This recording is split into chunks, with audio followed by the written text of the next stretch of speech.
नमो अरिहन्ताणं नमो सिद्धाणं नमो आयर्याणं नमो उवज्झायाणं नमो लोये सवसाहुणं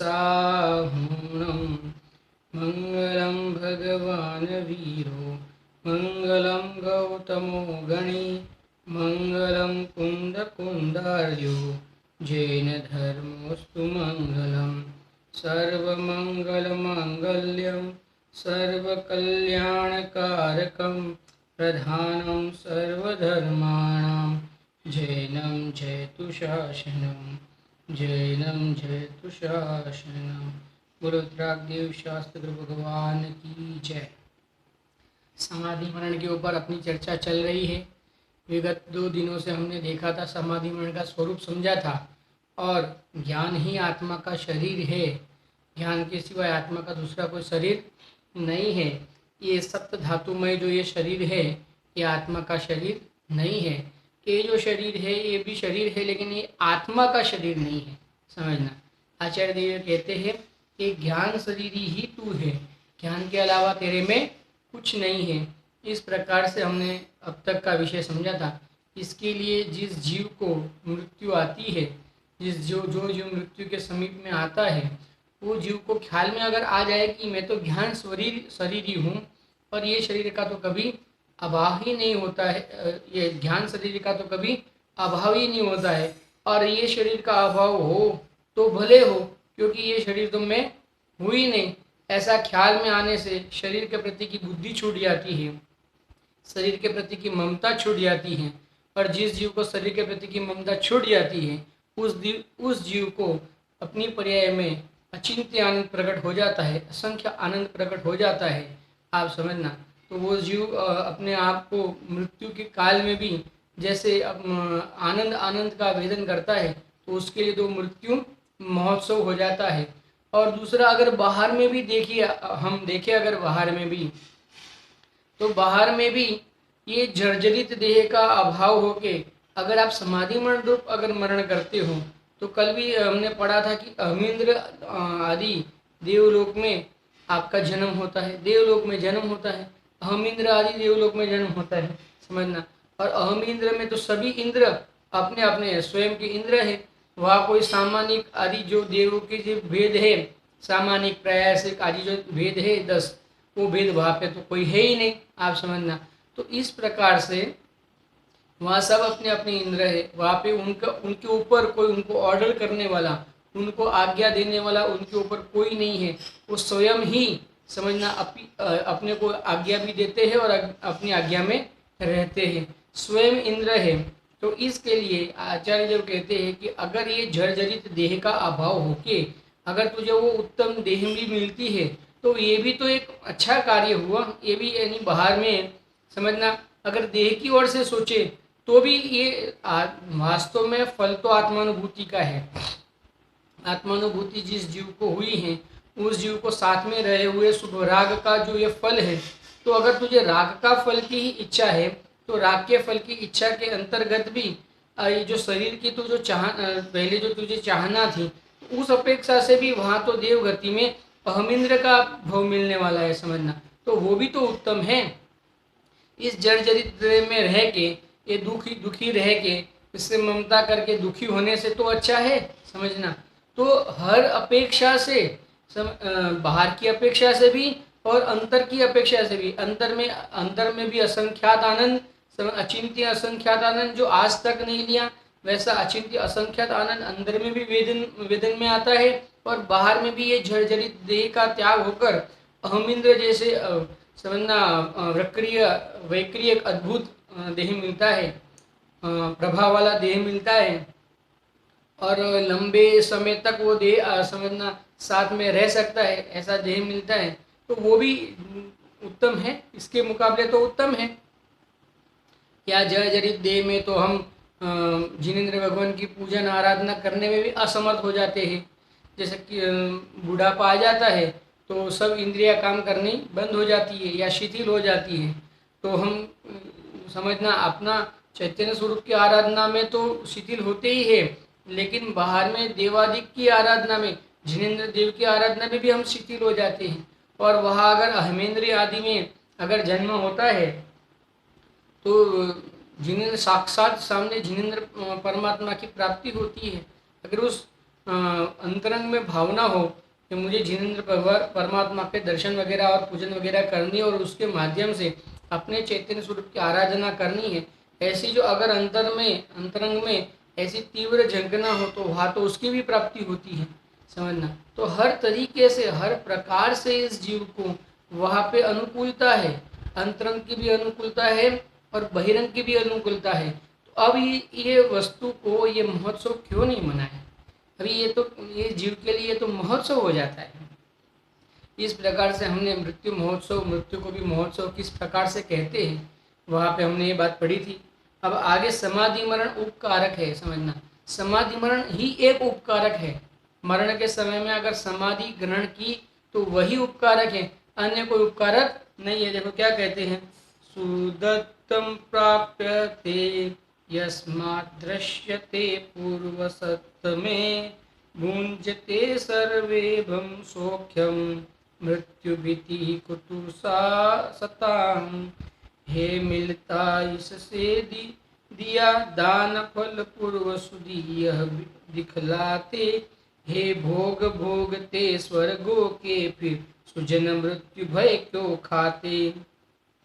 फिर से हिंदी अनुवाद पढ़ते हैं। हे मिलता इससे, हे मिलता इससे दिया दान फल पूर्व सुधी यह दिखलाते। हे भोग भोगते स्वर्गों के फिर सुजन मृत्यु भय क्यों खाते। तो फिर सुजन तो मृत्यु का भय क्यों करता है, समझना। क्या कहते हैं, तुझे तो वह देवों के भोग भोगने का अवसर मिलने वाला है, सुजन तो तुम मृत्यु का भय क्यों खाता है। तो देखो अभी क्या कहते हैं, इसका अर्थ पढ़ते हैं। पूर्व काल में भय गणधर आदि सत्पुरुष ऐसा दिखावे है, यानी गणधर आदि तीर्थंकर परमात्मा ये बताते हैं। देखो तीर्थंकर परमात्मा का हवाला दिया, गणधर आदि, जैसे भले गणधर लिया हो लेकिन गणधर देव किन की बात करते हैं, तीर्थंकर परमात्मा की बात करते हैं। तीर्थंकर परमात्मा की वाणी में जो बात आती है ओमकार ध्वनि रूप से, उसी को गणधर देव लिपिबद्ध करते हैं, समझना। लिपिबद्ध करते यानी 12 अंग और 9 पूर्व की उसकी रचना करके उसका उपदेश देते हैं। लिपिबद्ध करते यानी लिखते नहीं है, 12 अंग और 9 पूर्व की रचना करके उपदेश देते हैं। उसी को ओमकार ध्वनि को ही तो सुन के करते हैं। यानी अगर गणधर आदि परमात्मा, समझना, हमें ये बात बताते हैं तो ये बात कितनी उत्तम हो सकती है। कौन बताता है वो भी इम्पोर्टेंट है। कोई रास्ते में चलने वाला, जैसे आजकल हम नहीं देखते जब व्हाट्सएप में कितने बिना काम के मैसेज आ जाते हैं। तो अगर कोई बुद्धिमान पुरुष होगा तो वो व्हाट्सएप के मैसेज के माध्यम से कुछ भी आगे की प्लानिंग नहीं करेगा, आप समझना। जैसे व्हाट्सएप में आए दिन आ जाता है, इधर बंद करा दिया, उधर बंद करा दिया, कोरोना के हिसाब से ऐसा किया वैसा किया। अब व्हाट्सएप में लोग फालतू बैठे तो लिखते रहते हैं, लेकिन जो आप बात किसकी बात को विश्वास करोगे, टीवी के न्यूज़ में आया कि नहीं आया, टीवी के न्यूज़ में आया तो वो सच्चा। कोई कितना भी व्हाट्सएप पे कुछ भी लिखे उससे कोई मतलब नहीं है, उसका मतलब टीवी का न्यूज़ जो आवे वही सच्चा, बाकी ये व्हाट्सएप पे कुछ भी लिखा जाए वो कुछ सच्चा नहीं। व्हाट्सएप पे अनेक प्रकार के वीडियो डबिंग करके आवाज़ दूसरी होती है, फिल्म दूसरी होती है, इस प्रकार से बताते रहते हैं। तो अब हमें पता ही है कि इसने डबिंग करके अपना कोई मत रखा है, इसने इसको जो अच्छा लगता है उसने पोसा है अपना मत। तो वैसे ही अज्ञानी तो अपने मत को पोसता है। इसके लिए कौन बात करता है ये भी इम्पोर्टेंट है। हम भी किसकी बात मानते हैं, टीवी में सरकार ने बताया है कि नहीं बताया है, सरकार ने बताया है तो सही है, कोई कुछ कितना ही व्हाट्सएप पे लिखे वो सब गलत है। वैसे ही यहाँ पे कौन बता रहा है, यहाँ पे अगर कोई आली दुआली बताता है तो उसकी बात क्या सुने। अगर यहाँ पे गणधर परमात्मा बता रहे हैं, आप समझना, जैसे यहाँ पे सरकार बताए वैसा तो हम मानते हैं, वैसे वह गणधर परमात्मा बताए, जिनेंद्र परमात्मा बताए, तो जो जिनेंद्र परमात्मा गणधर परमात्मा बताते हैं उनकी बात पे ही हमें विश्वास करना चाहिए, उनकी बात ही हमें सुनना चाहिए और उनकी बात को ही सुनना चाहिए, आप समझना। यहाँ पे क्या कहते हैं, पूर्व काल में गए भय गणधर आदि सत्पुरुष ऐसा दिखावे है। अरे गणधर पुरुष दिखा रहा है, तू बात को समझ। तुझे कोई ऊंचा छोटा आदमी कोई नहीं दिखा रहा है, जिसके अज्ञानी कोई अज्ञानी आदमी जिसे कुछ ख्याल में ही नहीं है, वैसा अज्ञानी आदमी तुझे ये बात नहीं बता रहा है, तुझे गणधर परमात्मा ये बात बता रहे, समझना। क्या बता रहे?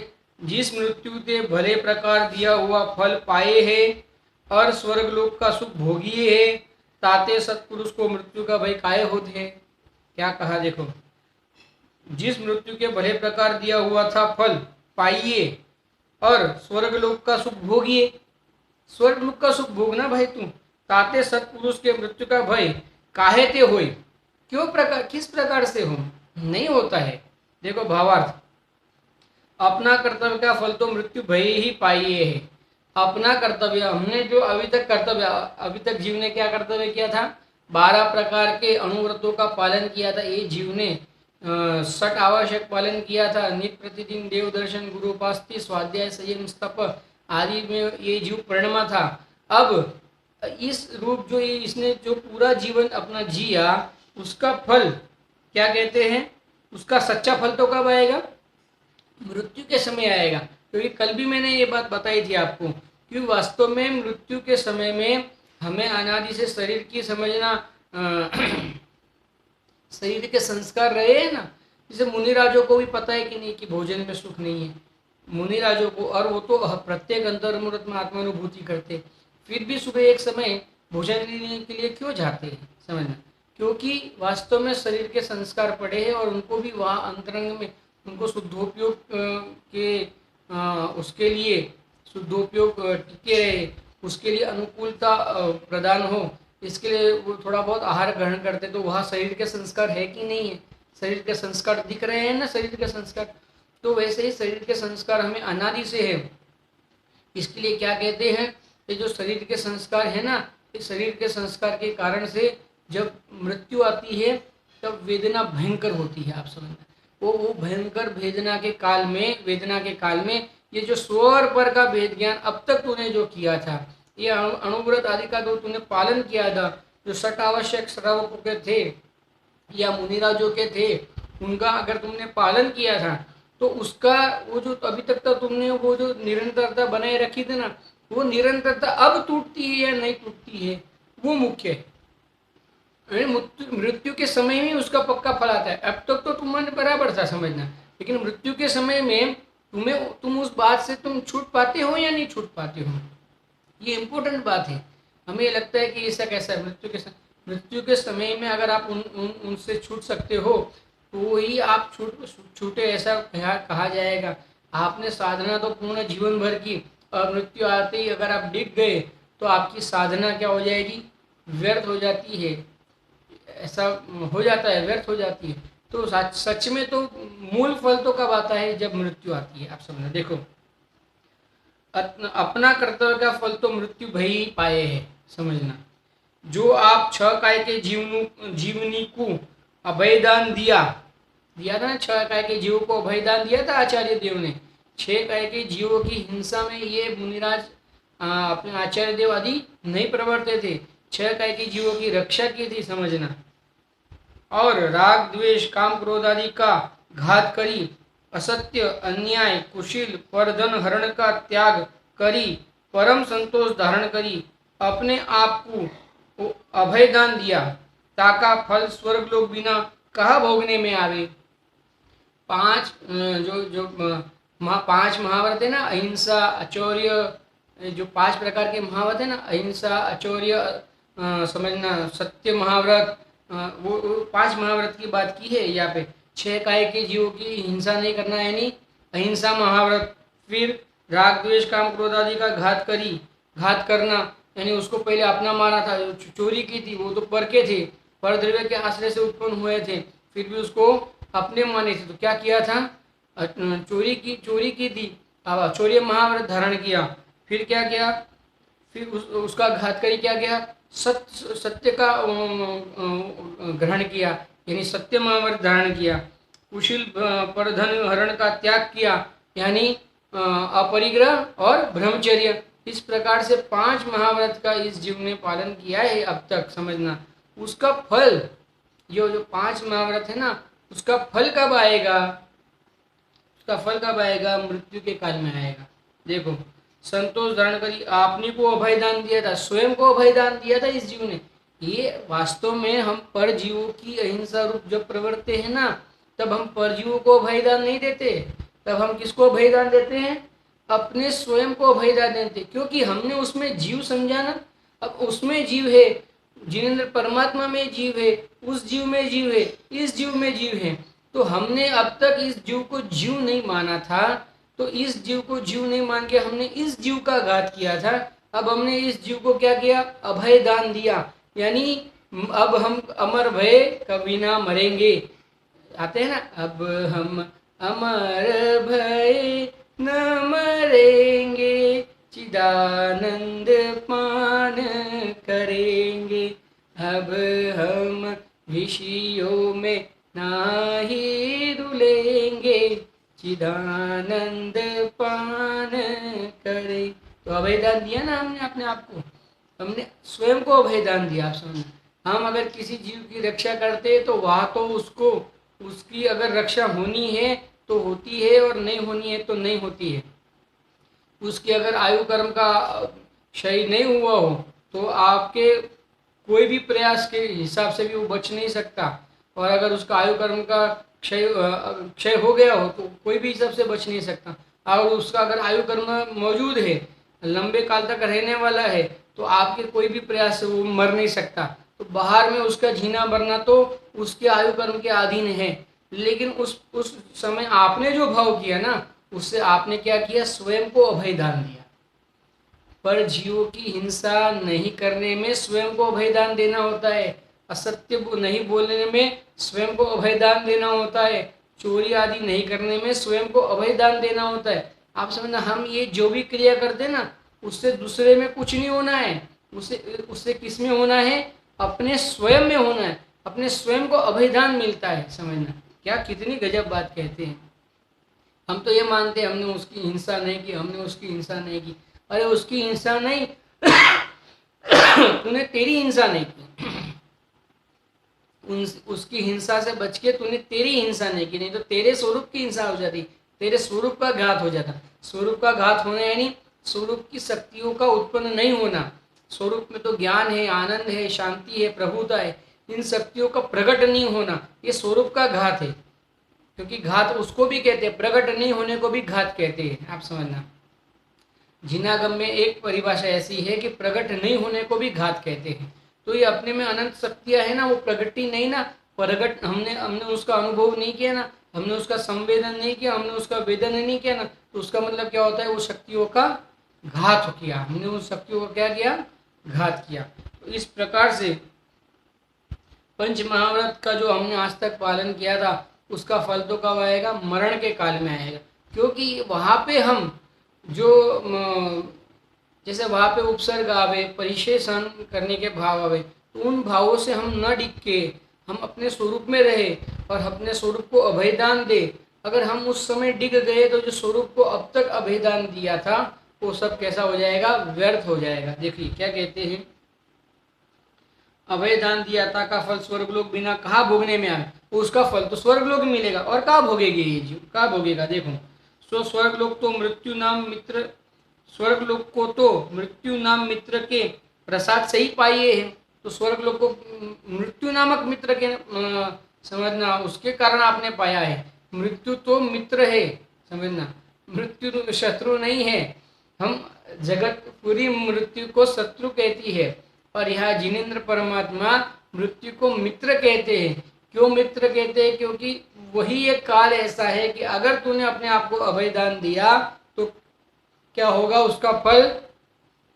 अगर तू स्वरूप में अत्यंत स्थिर हो गया तो भव का अभाव ही हो जाएगा, केवल ज्ञान आदि की प्राप्ति हो के सिद्ध दशा प्रकट हो जाएगी। और अगर इतना पुरुषार्थ नहीं चल पाया, अगर तो भी कम पुरुषार्थ चला तो भी देवादि गति की प्राप्ति होती है। वहाँ पे उत्तम शरीर की प्राप्ति होती है, वैक्रिक शरीर की प्राप्ति होती है, तेजोमय शरीर की प्राप्ति होती है। समझना, तो वहाँ पे उत्तम शरीर, यहाँ तो जर्जरित देह था और वहाँ तो एकदम सर्व ओर से संपन्न देह मिलेगी। देह की ओर से भी देखे तो वहाँ भी तो सर्व ओर से संपन्न देह मिलेगी। तो क्या कहते हैं, मृत्यु तो कैसा है, मित्र है शत्रु नहीं है। वास्तव में शत्रु मित्र तो कोई होता ही नहीं है। वास्तव में अपना चैतन्य स्वरूप ही अपना मित्र है। उसकी आराधना ही, उसकी मित्रता करना ही अपना कर्तव्य है। और बाकी के जितने भी है वो ये स्वरूप को घातने वाले भाव होने से वास्तव में हमें उनको छोड़ने चाहिए, उनकी संगति नहीं करना चाहिए। अगर उनकी संगति की तो मरण काल में हमारा बिगड़ जाएगा और क्या हो जाएगा, कुगति एकेंद्रिय आदि में हमारा जन्म हो जाएगा। जहाँ क्या तकलीफ होगी, जहाँ मैं जीव हूँ ये समझने रूप योग्यता का भी अभाव हो जाएगा। इतना बड़ा गुनाह हो जाएगा, आप समझना कि मैं जीव हूँ ये ना मैं समझूंगा ना दूसरे समझते। देखो आज लोग पेड़ पौधों को कैसे ऐसा तोड़ देते, मसल देते, उखाड़ देते, बिना प्रयोजन कर लेते। क्यों करते? क्योंकि उसमें जीव है, इस बात की इस जीव को मालूम ही नहीं है। उसमें भी जीव है, ये कहाँ कोई मानता है उसमें जीव है? कोई नहीं मानता उसमें जीव है। ना वो जीव स्वयं मानता है ना अन्य उसमें मानते हैं। यानी उसमें जीव है ये मानने रूप योग्यता का अभाव हो जाता है। इतनी बड़ी आप समझना गलती हो जाती है। इसके लिए क्या कहते हैं, मृत्यु तो मित्र है भैया, ताते मृत्यु समान इस जीव का कोई उपकारक नहीं। यह मनुष्य पर्याय का जीर्ण देह में कौन कौन दुख भोगता, कितने काल तक रहता। देखो कितने कितने दुख भोगता और कितने काल तक रहता। आर्त ध्यान रोज ध्यान करी तीर्यन तीर्यंश नरक में जाए पड़ता। और आर्त और रोज ध्यान करके अगर मरण होता तो तीर्यंश और नरक में जाके पड़ता। देखो ताते अब मरण का भय और देह कुटुंब परिग्रह का ममत्व करी चिंतामणि कल्परूप समान समाधि मरण को बिगाड़ी बिगाड़ी भय सहित ममतावान हुआ कुमरण करी दुर्गति जावना उचित नाही।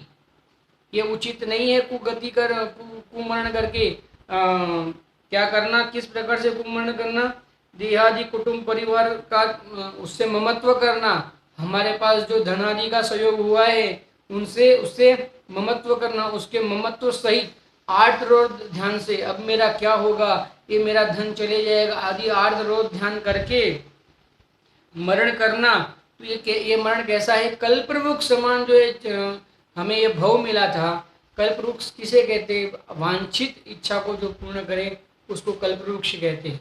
हमने यहाँ वांछा की कि हमें यह वस्तु की प्राप्ति हो जाए और कल्पवृक्ष ने वहाँ पे हमें वस्तु प्रदान कर दी, उसको कल्पवृक्ष कहते हैं। तो ये मनुष्य देह हमें कैसी है, वास्तव में कैसी मिली है, कल्पवृक्ष समान मिली है। क्यों कल्पवृक्ष समान मिली है? क्योंकि इस मनुष्य भव के अंदर में अगर हम स्वरूप की साधना करें तो हमें मोक्ष की प्राप्ति हो सकती है, ये जन्म मरण का अभाव हो सकता है। इसके लिए इससे कल्पवृक्ष तो उपमा दी है वास्तव में, क्योंकि उत्तम वस्तु जगत में वही है, इसके लिए उसकी उपमा दी है। लेकिन वास्तव में अगर देखा जाए तो कल्पवृक्ष की भी क्या उपमा दे, कल्पवृक्ष के भी तो मांगने पे देता है और ये चैतन्य परमात्मा तो बिन मांगे दे देता है। क्या करना है, खाली उसकी उपासना करनी है। जैसे ही आपने उसकी उपासना की, बिन मांगे सुख शांति प्रभुत्व विभुत्व आदि सर्व गुणों का संवेदन आपको होने लग जाता है। इतना बड़ा कार्य हो जाता है। तो ऐसे कल्पवृक्ष समान समाधि मरण को बिगाड़ करी भय सहित ममतावान हुआ कुमरण गरी दुर्गति जानना उचित नहीं है। तो ये नरकादि गति में जाना उचित नहीं भैया। तो इसके लिए क्या कर, तो समाधि मरण को अंगीकार कर। इसके लिए समाधि मरण उपकारी है, आप समझना। क्यों? क्योंकि ये नरकादि गति से बचाता है और क्या कराता है, उत्तम सुख की प्राप्ति कराता है। और विचारते हैं, और इसके बारे में विचार करते हैं। देखो और विचार क्या विचार करते हैं, समाधि राजा बंदी गृह से मुक्त कराता है। ये समाधि राजा कैसा है, बंदी गृह से मुक्त कराता है। हम अभी तक बंधनों में पड़े थे, ये शरीर के बंधनों में हम पड़े थे। ये समाधि राजा तो क्या कराता है, शरीर के बंधनों को छुड़ाता है। यानी अब शरीर मिले ही नहीं, इस प्रकार का समझना, इस प्रकार का वो एक व्यवस्था खड़ी करता है कि अब शरीर मिले ही नहीं। इस प्रकार से समाधि राजा तो कैसा है, बंदी गृह से मुक्त कराता है। देखो क्या कहते हैं, और ये निर्जरित देह से भी मुक्त कराता है। देखो आग आग भार दुख संतप्त प्रक्षप्तो देह पिंजरे नात्मा विमुच्यते अन्य मृत्यु भूमि पति बिना। देखो उसका अर्थ, उसकी हिंदी अनुवाद। हो गर्भ दुख से संतापित छिप गया कलेवर में आत्मा, हे बिना मृत्युनुपयोग लिए यह मुक्त न हो सकता आत्मा। क्या कहा? हो गर्भ दुख से संतापित, गर्भ दुख से संतापित, छिप गया कलेवर में आत्मा। ये कलेवर है ना, ये कलेवर में क्या हुआ है? आत्मा छिप गया है। हे बिना मृत्युनुपयोग लिए, ये मृत्यु में राजा का योग के बिना क्या नहीं हो सकता? यह मुक्त न हो सकता आत्मा। ये आत्मा क्या नहीं हो सकता है? छूट नहीं सकता है, मुक्त नहीं हो सकता है। जैसे लोक में आपको किसी ने बंदी बना दिया हो, पहले तो ऐसा मानते थे ना कि राजा ही सर्वस्व होता है। तो जूनी जमाने की बात है, तो अगर आपको, आप बंदी गृह में आपको किसी ने बंद कर दिया, तो आपको कौन छुड़ाएगा? कौन छुड़ा सकता है? किसकी सामर्थ्य है? राजा। अगर राजा ने कह दिया कि भाई इसको छोड़ दो, इसको मुक्त कर दो, तो आपको फिर बंदी करने की किसी में ताकत नहीं है। एक बार अगर राजा ने कह दिया कि इसको मुक्त कर दो, तो फिर आपको बांधे रखने की किसी में ताकत नहीं है। तो ऐसा राजा यहाँ पे कौन है? मृत्यु राजा है। आप समझना, मृत्यु क्या है यहाँ पे? मृत्यु को समाधि को, सॉरी मृत्यु नहीं, समाधि, संयम सहित का मरण, समाधि को क्या कहा है? राजा कहा है। देखो, यो हमारे कर्म नाम बेरी, यो हमारो कर्म नाम बेरी, मेरा आत्मा को देह रूप पिंजरे में शेप्या। ये जो कर्म है ना, उसने आत्मा को क्या किया? कर्म रूप कर्म ने क्या किया? आत्मा को ये शरीर में शेप्या, यानी डाला, उसके अंदर उसको रखा। देखो, सो गर्भ में आया, इसके लिए गर्भ में आया, माता के गर्भ में आया। तिस क्षण से, उसी क्षण से, जिस क्षण में ये जीव माता के गर्भ में आया, ये कर्म ने इस जीव को, माता समझना, ये मनुष्य भूमि में डाला इस जीव को। जैसे अपना मनुष्य आय की शुरुआत हुई, समझना, उसी क्षण से, जिस क्षण से हम माता के उदर में हम आए, हमारा जन्म हुआ, उसी क्षण से क्या हुआ? हमें सदा काल क्षुधा तुषा रोग वियोग इत्यादि अनेक दुखनी करी, तप्तमान हुआ पड़ा हूँ। देखो क्या कहते हैं आचार्य देव, जिस क्षण से गर्भ में आया, अभी देखो गर्भ में आया, उस जीव को कहाँ पता है कि, समझो जिस समय वो गर्भ में आया उस क्षण समझो उसके पिता का मृत्यु हो गया बाहर में, तो उस जीव को पता है कि मेरे पिता का मृत्यु हो गया। तो फिर ये, लेकिन फिर भी जो माता दुख भोगती है ना, पिता के मृत्यु का सुन के माता को दुख हुआ, तो माता के पेट में वो है ना, तो जितना माता को, जो माता खाती है, जो माता पीती है, जो माता भाव करती है, वो सब का वेदन अंदर गर्भ में रहे हुए जीव को, ऐसा निमित्त नैमित्तिक संबंध है कि उस जीव को उस प्रकार का वेदन होते रहता है। ऐसा गजब है। गर्भ में जन्मा, तभी से क्या क्या कहा? भूख। अभी देखो गर्भ में जन्मा है, उसे भूख लगी है, अब वो तो क्या करता है? माता जो खाती है उसी में से खाता है। अब माता खाए चरपरा, हाँ, तो माता अगर तीखा खाए तो उसको क्या हो? उसको दाह उत्पन्न होती है, समझना, लेकिन वो बोल नहीं सकता है। माता को चरपरा पसंद है, माता को तीखा पसंद है। अब माता ने तीखा खाया तो इसको तीखा आ गया, समझना, इसके खाने में, और इसको ये तीखा सहन नहीं कर सकता है, आप समझना, फिर भी ये तीखा इसको खाना पड़ता है। क्यों? क्योंकि क्षुधा की वेदना इतनी लगी है इसको अंदर में, इस जीव को अंदर में जब गर्भ में आया ना, तभी से इतनी क्षुधा की वेदना लगती है कि वो खा नहीं सकता है, तो भी वो खाता है, समझना, इतना तीखा। जब वो नहीं, माता को ही इधर पसीना आ जाए आँख में से, एकदम जैसे लाल लाल पानी आ जाए, किसी को इतना तीखा पसंद होता है? 10-10 15-15 मिर्ची एक एक टाइम खा जाते हैं, बहुत लोग ऐसे होते हैं। वो समझना, वो उस गर्भ से हो, वो बहन अपनी गर्भ से हो, और वो अंदर में वो बच्चा हो, अगर वो इतना तीखा खाए तो वो तीखा, वो बच्चे को तीखा आए कि नहीं आए खाने में, बताना। अब उसको क्षुधा की वेदना तो खूब है, अब जो आता है वो खाना पड़ता है। तृषा की वेदना खूब है, जो आए वो पीना पड़ता है। माता अभक्ष खाए तो इसको अभक्ष खाना पड़ता है, माता माता अभक्ष पिए तो इसको अभक्ष पीना पड़ता है। क्या गजब है, आप देखो। होता है कि नहीं होता है, साक्षात दिखता है कि नहीं दिखता है, आप समझना। है ना, जो माता जो खाती है वही गर्भ से ये दुख, आप समझना।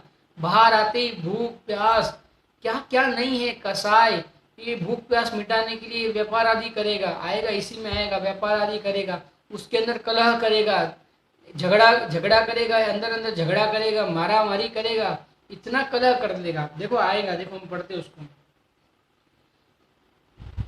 सदाकाल रोग वियोग इत्यादि अनेक दुखनी करी, तप्तायमान हुआ पड़ा हूँ। अब ऐसे अनेक दुखनी करी व्याप्त इस देहरूपी पिंजरे ते मोकू मृत्यु नाम राजा बिना कौन छुड़ावे। मुझे समाधि मरण रूपी राजा के बिना इस शरीर में से कोई छुड़ाने में समर्थ नहीं है। देखो इसका भावार्थ, इस देह रूपी पिंजरे में कर्म रूप शत्रु करी पटक्या डाला इसने। इस कर्म शत्रु ने क्या किया, इसको कर्म या कर्म को शत्रु की उपमा दी है।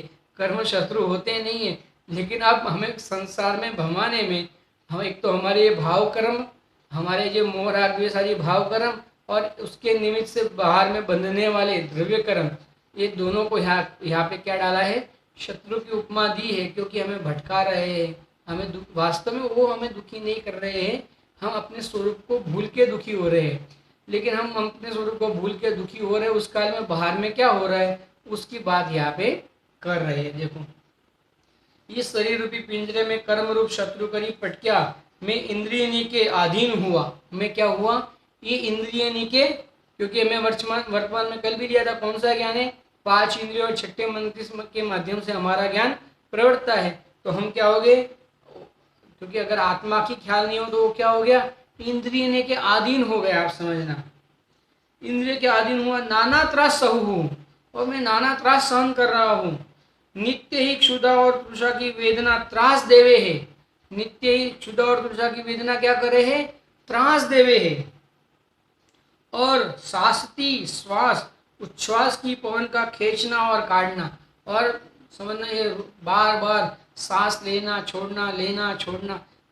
हमें वास्तव में कष्ट क्यों नहीं लगता मालूम है, क्योंकि हमने ये शरीर को ही आत्मा मान के रखा है, इसके लिए हमें सांस लेना छोड़ना कष्ट नहीं लगता है। वास्तव में अगर हर समय यह सांस लेना सांस छोड़ना क्या कार्य, ये कष्ट रूप कार्य नहीं है, ये क्या अपना कार्य नहीं है। हर समय तो ठीक है याद रखने, क्योंकि ये जीव ने इस शरीर को अपना माना है, इसके लिए याद रखने जैसा नहीं है कि मैं अभी श्वास लूँ और सांस छोड़ूं। लेकिन वास्तव में ये तो एक कार्य है, इसका हमें दुख नहीं लगता है। देखो गजब गजब है, हम जिस चीज़ में सुख मान के बैठे हैं वो सब चीज़ में वास्तव में हमें आकुलता नहीं लग रही है। इसीलिए हमें आकुलता नहीं लग रही, इसे हम सत्य मार्ग में नहीं प्रवेश कर रहे हैं। ये बहुत बड़ी गड़बड़ है। यहाँ तो क्या कहते हैं, शास्ती श्वास, यानी कभी कभी हमें वो क्या बोलते हैं, वो सांस चढ़ जाती है। सांस उस समय हम श्वास ले नहीं सकते छोड़ नहीं सकते, इतनी भयंकर पीड़ा होती है। बहुत लोगों को होता है ना, रोग होता है एक प्रकार का, सांस दम दम उसको बोलते हैं, दम दम चढ़ जाता है, सांस नहीं ले पाता है, वो बोलते बोलते रुक जाता है, ऐसा हो जाता है उसको। तो वहाँ सांस ले नहीं पाता, आप समझना, सांस छोड़ नहीं पाता है। इस प्रकार के दुख का वेदन भी क्या कहते हैं, उच्छ्वास पवन का खींचना व काटना, और नाना प्रकार रोगनी का भोगना। और अनेक अनेक प्रकार के ये शरीर में रोग हैं, ये जुकाम हो जाना, ये खांसी हो जाना, बुखार आ जाना, कोरोना आ जाना, और क्या क्या रोना आ जाना, और सब जगह पे रोना आ जाना। समझना, कोरोना क्या रोना आ जाना, ऐसा है, ये कोरोना रोना है, ऐसा है। क्योंकि कोरोना को हमने दुख का कारण मान के रखा है, इसके लिए कोरोना रोना है। बाकी तो आत्मा का अनुभव हो जिस जीव को, जो आत्मा का वेदन करता हो, उसको तो अपने चैतन्य स्वरूप की इतनी महिमा रहती है कि उसको कहीं रोना नहीं है। क्यों, क्योंकि ये सब जो है वो मेरा नहीं है। ये कोरोना में रोना है, अपने में रोना नहीं। अपने में तो क्या है, आनंद ही आनंद है। रोना कहाँ पे है, कोरोना में है। हमारे में क्या है, आनंद है, मजा करो, ऐसा है भैया। तो मजा करने का मार्ग है। जो जीव जिनेंद्र परमात्मा की बात मानता है वो निरंतर मजा करते रहता है, उसको अब कभी जीवन में रोना है ही नहीं। देखो क्या कहते हो, और आगे देखो, रोगनी का भोगना और उदर भरने वास्ते नाना पराधीनता। उदर भरने वास्ते क्या करना, नाना पराधीनता, और सेवा कृषि वाणिज्य आदि की करी महाक्लेशित होकर रहना। वाणिज्य आदि करने में महाक्लेश है। कोई हमें गाली देवे, कोई हमें बुरा भला कहे, सुनना पड़ता है। या हमें कोई ऐसा व्यक्ति मिले तो हम उसको बुरा भला कह देते हैं। ये जो बुरा भला कहना और सुनना, ये दोनों क्या है? कला है, दुख है। आप समझना। क्लेशित होकर रहना, क्लेशित रहता है, पूरा जीवन क्लेशित रहता है। ऑर्डर मिल जाए, ज़्यादा मिल जाए तो कैसे माल भेजूंगा, इसका क्लेश। और ज़्यादा माल भेज दिया तो पेमेंट आएगा या नहीं आएगा, उसका क्लेश। पेमेंट आ जाएगा तो किसको किसको दूँ नहीं दूँ, उसका क्लेश। और अगर ज़्यादा हो गया तो इसके रक्षा का क्लेश। और अगर नहीं हुआ तो उसको भोगने का क्लेश। सब जगह पे क्लेश ही क्लेश करता है ये जीव, और उसमें सुख मानता है। तकलीफ ये है कि क्लेश में सुख मानता है। ये सबसे बड़ी गलती है, क्लेश में सुख मानना ये सबसे बड़ी गलती है। आप समझना। क्लेशित होकर और शीत उष्ण दुष्टनी करी, ताड़न मारन कुवचन अपमान सहना, कुटुंब के अधीन होना, धनिक के, राजा के, स्त्री पुत्रादि के अधीन रहना, ऐसा महान बंदी गृह समान देह में ते मरण नाम बलवान राजा बिना कौन निकासे। कौन छुड़ावे ये मृत्यु, ये समाधि मरण राजा के बिना इसमें से हमें कौन छुड़ावे? कोई समर्थ नहीं इसमें से छुड़ाने में। देखो, ये देह को कहा ताई, ये देह को कहा ताई वहता, जाकू नित्य उठावना, जल पिलावना, स्नान करावना। ये हम कराते कि नहीं कराते? जल पिलावना, रोज स्नान कराना, रोज जल पिलावना, इसको उठाना सुलाना है। रोज उठाओ, रोज सुलाओ, रोज जल पिलाओ, और फिर भी अपनी बात तो मानता नहीं है। यदि अपनी बात मानता है, हम चाहते ये सफ़ेद बाल नहीं हो जाए, ये सफ़ेद बाल नहीं हो जाए, लेकिन चाहता है दे, और चलती है अपनी। ये सफ़ेद बाल नहीं हो, ऐसा चलती है अपनी, नहीं चलती है। ये सफ़ेद होने के काल में वो सफ़ेद हो जाते, समझना। अपनी कुछ नहीं चलती है शरीर में। अभी मरण आ जाए हमारी चलती है, अभी हार्ट अटैक आ जाए हमारी चलती है, कुछ नहीं चलती है। फिर भी हम चलाने का प्रयास करते रहते, हम अपनी चलाने का प्रयास करते रहते हैं। दूसरों में ही अपने में अपनी चलाने का आज तक प्रयास नहीं किया। हमने क्या किया? दूसरों में अपने चलाने का प्रयास किया, और दूसरों में अपनी चलती नहीं है। फिर भी नहीं चलती है, फिर भी दुखी होके, आकुलित होके पर में ही अपना चलाने का ये जीव प्रयास करता है। देखो क्या कहते हैं, हमें ये गाथा आज पूरी करनी है, इसके लिए थोड़ा स्पीड में जाऊंगा, लेकिन कोई भी विषय नहीं छूटेगा, ये भी बराबर बता देता हूँ। देखो, बंदी गुरु समान देह में ते मरण राजा बलवान, मरण नाम बलवान राजा बिना कौन निकासे। कोई नहीं निकास सकता, ये समाधि मरण राजा ही निकास सकता है। इस देह को कहा ताई बहता, ताकू नित्य उठावना, जल पिलावना, स्नान करावना, निंद्रा दिलावना, कामादिक विषय साधन करावना, कामादिक विषय साधन करावना। देखो ये सब आपको पता है, इसके लिए इसको नहीं समझाऊंगा। नाना वस्त्र आभरण आदि भूषित करावना, अलग अलग अनेक अनेक नए नए वस्त्र पहनाना। रात्रि दिन इस देह का दासपना करता हूँ, दिन रात इस देह का दासपना करता हूँ। आत्मा को नाना त्रास देवे है, और आत्मा को ये क्या करता है? क्या करता है? नाना त्रास देता है। भयभीत करे है, भयाकांत करता है। ये नहीं मिलेगा तो मेरा कैसा होगा, ये चले जाएगा तो मेरा कैसा होगा, इसका वियोग हो जाए तो कैसा होगा, समझना। इस प्रकार से नाना प्रकार से भयाक्रांत करता है। आपा भुलावे है, मेन सबसे बड़ी बात तो क्या करता है? आपा भुला देता है, अपने आप की सुधि भुला देता है। ये जीव चैतन्य तत्व की क्या करता है? ये क्या करता है? सुधि भुला देता है। मैं जीव हूँ, ये सुध ही खो बैठता है। ये जीव मैं शरीर ही हूँ, इस प्रकार की सुधि समझना धारण करके बैठता है। ऐसा कृतज्ञ देते निकसना, मृत्यु समान राजा बिना नाही होय, कोई नहीं कर सकता। आप समझना। जो ज्ञान सहित देशो ममता छोड़ी, सावधानी ते धर्म ध्यान सहित, संकलेश रहित वितरागता पूर्वक जो समाधि मृत्यु नामक राजा का सहाय ग्रहण करूं, तो फेरी मेरा आत्मा देह धारण ही नहीं करे। समझना। अगर मैं ये चैतन्य स्वरूप आत्मा की सावधानी में रहूं, धर्म ध्यान के सहित, संकलेश रहित वितरागता को उत्पन्न करता हुआ उस रूप अगर मैं जीवन जीवूं, तो क्या करता हो? तो ये समाधि मृत्यु नामक राजा क्या करता है?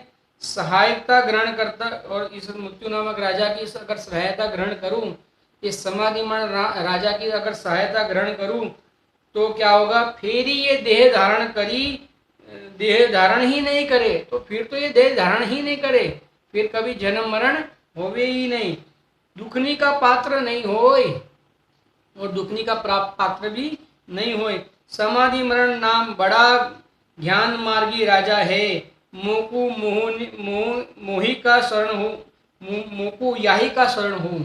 आप समझना, मुझे तो इसका ही शरण हो, हे जिनेन्द्र परमात्मा मुझे किसका शरण हो, मुझे तो समाधि मरण नामक राजा का ही शरण हो, क्योंकि यही मुझे इस ये जो मेरी मिथ्या भ्रांति है उसमें से छुड़ाने में सहायभूत है, अन्य कोई सहायभूत नहीं है। अरे अपमृत्यु का नाश हो, और क्या होता है, अपमृत्यु का नाश हो जाता है। और कहते हैं, देखो हम और गाथा को पढ़ेंगे, उसका विषय भले नेक्स्ट पढ़ेंगे लेकिन गाथा को पढ़ लेते। 6 नंबर की गाथा है, सुख देने वाला मित्र समाधि मरण है। देखो हर जगह पे सुख देने वाला मित्र कौन है, समाधि मरण है। सर्व दुखम प्रदम पिंडम दूरीकृत्याम दर्शिभी, मृत्यु मित्र प्रसादेन प्राप्यन्ते सुख संपद। आत्मदर्शी सब दुखद पिंड तन उसको दूर भगा करके, वे मृत्यु मित्र संग प्रसन्न हो, रहते निज सुख संपद को ले। वापिस हिंदी अनुवाद पढ़ते, देखो आत्मदर्शी सब दुखद पिंड तन तन उसको नाश करके, उसको दूर भगा करके, वे मृत्यु मित्र संग वह मृत्यु मित्र संग प्रसन्न हो, रहते निज सुख संपत्ति को ले। है ना। देखो अर्थ, आत्मदर्शी जो आत्मज्ञानी है, आत्मदर्शी जो आत्मज्ञानी है, ते मृत्यु नाम मित्र का प्रसाद ग्रहण करी, सर्व दुख का भोगने वाला, सर्व दुख को देने वाला देह पिंड को दूर छोड़ी करी, ये देह पिंड को दूर छोड़ी करी सुख की संपदा को प्राप्त करता है। कौन प्राप्त करता है, आत्मदर्शी। जो जीव ने आत्मा का दर्शन किया है, जिस जीव ने आत्मा को जाना है, जिस जीव ने आत्मा की संपदा को जाना है, आत्मा की महिमा को जाना है, उस जीव ने, वैसा आत्मज्ञानी जीव ने क्या किया है, मृत्यु नाम मित्र का प्रसाद ग्रहण किया है, मृत्यु नामक मित्र का संग किया है। आप समझना, मृत्यु मित्र है, समाधि मरण हमारा मित्र है, उसका क्या किया है, संग किया, प्रसाद ग्रहण किया, और उससे दुख का देने वाला ये देह पिंड को दूर छोड़ी करी, ये देह पिंड को क्या किया, दूर से छोड़ दिया और सुख की संपदा को प्राप्त हुआ। और क्या हुआ, सुख की संपदा को प्राप्त हुआ। भावार्थ, जो इस सप्त धातुमय महाअसुचि विनाशिक देह को छोड़ी दिव्य वैक्रियक देह को प्राप्त होए, नाना सुख संपदा को प्राप्त होता है, सो समस्त प्रभाव अज्ञानी के समाधि मरण का है। अज्ञानी ने जब समाधि मरण किया तो उसको क्या हुआ, जो सप्त धातुमय, ये सप्त धातुमय महाअसुचि विनाशिक देह को छोड़ी, ये महाअसुचि विनाशिक देह को छोड़ी दिव्य वैक्रियक देह में, देवों का देह कैसा है, विक्रियक और दिव्य, प्राप्त होए, नाना सुख संपदा को प्राप्त होता है, नाना सुख संपदा को प्राप्त होता है। देखो वहां पे देवों का वैभव कितना है, कोई उसके सामने हमारे यहाँ जो अंबानी बम्बानी है ना, वो भी कुछ वो बिंदु के समान भी नहीं है। अंबानी वगैरह जिनको हम आज यहाँ का राजा मानते, वैसा अंबानी उनके सामने बिंदु समान भी नहीं है। आप समझना, तो ये संपदा को प्राप्त होता है। ये समस्त किसका प्रभाव है, आत्मज्ञानी के समाधि मरण का प्रभाव है।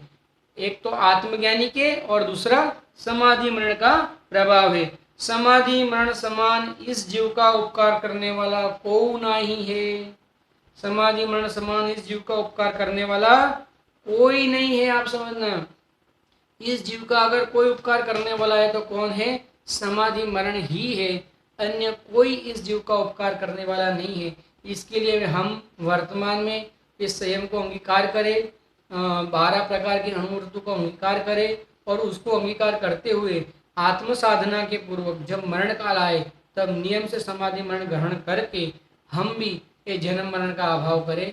ऐसी मंगल भावना के सहित अभी का वक्तव्य समाप्त करते हैं। कल से हम इस विषय को और आगे लेंगे। ओम नमः सिद्धेभ्य। सहजानंदी शुद्ध स्वरूपी अविनाशी हूँ आत्मस्वरूप। सहजानंदी शुद्ध स्वरूपी अविनाशी हूँ आत्मस्वरूप। सहजानंदी शुद्ध स्वरूपी अविनाशी हूँ आत्मस्वरूप। जहाँ वाणी के ज्ञान ते सूझे लोकालोक, सो वाणी मस्तक नमो सदा देत हूँ धूप। बोलो द्वादशांग में परमंगलकारी जिनवाणी मात की जय।